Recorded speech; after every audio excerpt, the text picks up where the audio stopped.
John, I was listening to your podcast a month or two ago, and I loved it. I was dying laughing because you were describing the difference between the Democratic Party culturally and the Republican Party. As far as, by the way, just like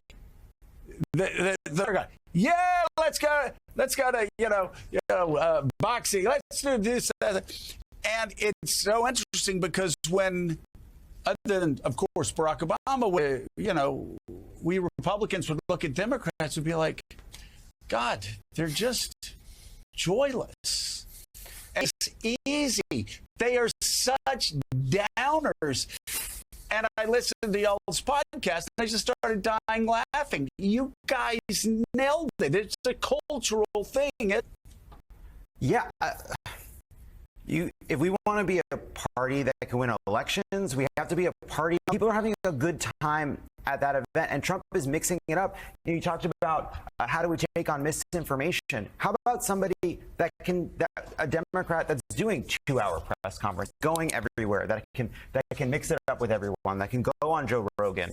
That seems like a good hang. And doesn't talk like a press release. And write your own posts. Do some press conferences, sit and talk to people, go on podcasts. Don't talk like you're just like reading your pollster's memo. It's crazy. And like, hey, I know everybody liked the West Wing, and everybody thinks of speeches as like, Abraham Lincoln's second inaugural. Everybody writes those papers. It's enough. It's not working. Nobody's listening. Nobody cares what we have to say about anything. Donald, we have lost so much credibility with people, and we haven't gotten the ability to break through to people. And so, yes, we are frustrated and upset, but some of this we have to, I think when you the ways in which we are responsible for not being able to successfully communicate the threat Donald Trump poses. So connected to this, we had Congressman Richard Torres on earlier, and he talked about voters, Democrats for granted and then lost. He was focusing on black and brown voters, but we could certainly talk about at times white working class, young. We do hear you. We do think we care about what you think. I think there was a theory of the case in the Democratic Party that we have a base and that's voters of color, lower income voters, and they're going to turn out for us, and all we have to do is do GOTV effort for them, and we are right, and that we are going to be better for people. I think that's something Barack Obama did, but we've just sort of lost it. Assuming people are going to vote for us based on their identity is a loser, and it is always a loser, and it shouldn't be an assumption anymore. You have to make the case to people, and people without a college degree, white, and so we're starting to see that more. So Democrats have to speak to that, and part of it is speaking that language, right? Which is just normal people language. How you talk at a bar, at a restaurant, in your own life, like that. That's the way that people need to talk right now, and Democrats haven't done that, which is why working class people feel so. By the way, it's not about doing some kind of an impression of Gen Z. It's not about saying brat or whatever the hell people were trying to say. The two politicians that appeal the most, AOC and Bernie. Bernie is out there doing the latest trends. He's not doing anything on TikTok to try to appeal to young people. He's just being his authentic self. Right. Okay, so because it is much easier said than done. I know Joe can do it. He can fact check Trump live. And there's a lot of struggle in the media to keep up with checking. Being flexible, being nimble, being able to speak that language, to use all your words. Just pardoned all the January 6th, quote, hostages, he calls them, rioters, people convicted of seditious, respond to it. You're a Democrat. You're Hakeem Jeffries. You're Chuck Schumer. What should you be doing? What should you be saying right now? Here's a microphone. And if you believe in law and order, then you don't believe these people should be walking on the streets. If this was your son or daughter who'd been attacked at the Capitol, how upset would you be if you heard that the president of the United States declared someone who beat your police officer's son up was a hero, was a patriot that deserved to be on the streets? What message does this country? This is not what he was elected to do. This is not what we want him to be doing. And by the way, I think a lot of people are saying this. right? I don't think like this is a unique or like grand original. Then what is it? And that's going to be what you guys talk about. What is it that breaks through all of this? You know what that is happening? Where are you guys about?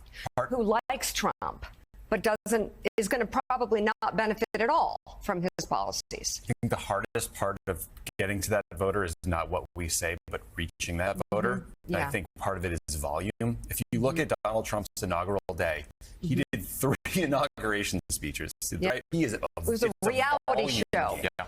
And when you are playing a volume game, you need rep after rep after rep to make sure it gets clipped on TikTok. Yeah. It gets shared on X. And the algorithm on us right now. Like Elon Musk is skewing everything towards the Republican Party. So we need to try even harder. Joe. So made such a great point. You know, there's an old saying that like what 99% of life is just showing up. Donald Trump always shows up. Like you look, somebody did an analysis of how many interviews, how many words were spoken, how many questions were answered during. I remember back in 2015, we said every Republican, every Democrat that wanted to come on the show, on the campaign trail, pick up the call us, would have them come on. Donald Trump was calling every day. The only person that would take that was Lindsey Graham. He did it again, like in 2020, and you know we had Congressman Ryan call up, and that was it. I mean, talk about the importance of being there. Of course, we're talking about Joe Rogan now, but Joe Rogan, Fox News, to know where the voters are.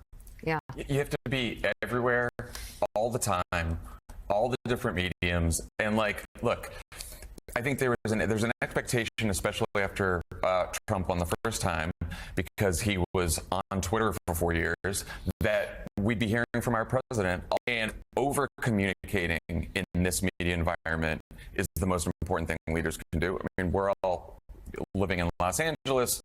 We just are dealing with these horrific fires, and Mayor was out of the city.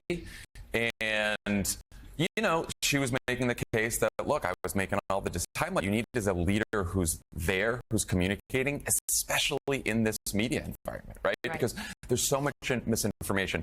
There's so much bad information out there. It's so hard to figure out what to do. I think what people expect and what people deserve is a leader who's constantly talking to them and being and coming back and then keep coming back and then keep. What do you think Donald Trump did? Yeah, well, and I also think Democrats think like, oh, we got to go on Joe Rogan, and then they think what's going to happen is they're going to go on Joe Rogan, and then Joe Rogan's going to think about trans issues, and they're going to say, trans issues, that's just a distraction from high prices. And have you heard about, because they talk like a message document, and they talk like their pollster told them to talk. And instead, you actually just have to have a conversation like you're having a conversation in real life. And right now, there's like a handful of Democrats who can do that. Right. Okay. We need to continue this conversation as you guys do all the time. Co-hosts of Pod Save, you all very much. And you can listen to new episodes of Pod Save America every Tuesday and Friday, and also watch on YouTube. They're entertaining.